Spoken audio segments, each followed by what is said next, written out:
Hello friends, this is part 2 of the crochet sunburst granny square video.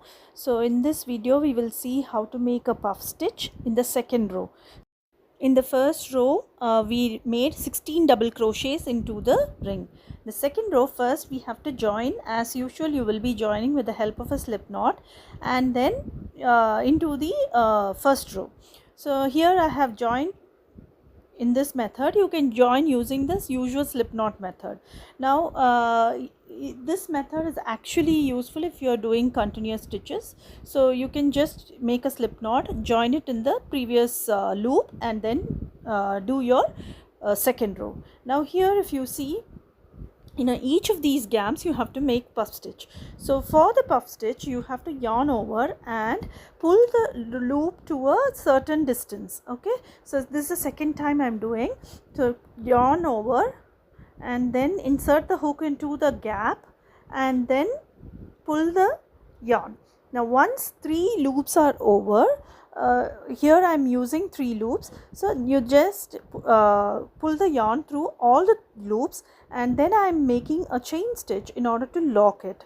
So, and then again one more stitch and I will go into the second chain gap. So for the second gap, for the second puff stitch, you will have to yarn over, insert the hook into the second gap and then pull to a certain distance and then yarn over again, insert the hook into the second gap and then pull the yarn and then again into the same gap you have to pull the yarn into to a certain distance and then yarn over and pull through all the loops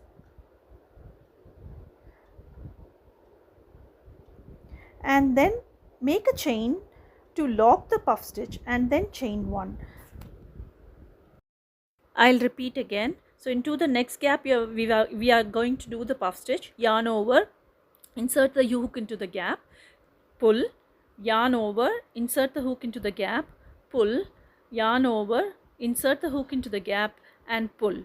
In order to lock the stitch, yarn over and pull the yarn through all the loops and then make a chain in order to lock the puff stitch and chain again.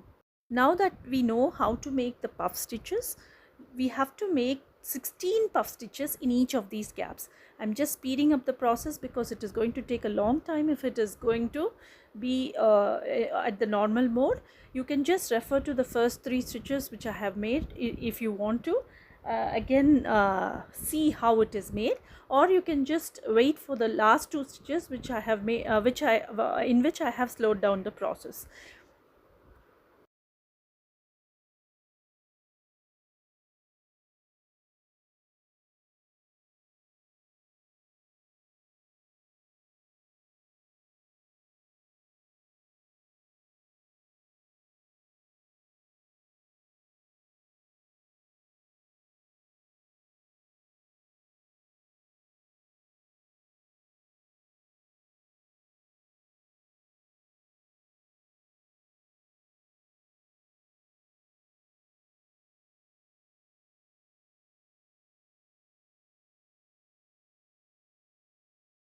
We are now in the last few stitches, so I will repeat the process again. Yarn over, insert the hook into the gap, pull the yarn to a certain distance, yarn over, insert the hook into the gap, pull the yarn to a certain distance, yarn over, insert the hook into the same gap, pull the yarn to a certain distance and then yarn over, pull the yarn through all the loops, make a chain to lock the puff stitch and then again one more chain to proceed to the next stitch.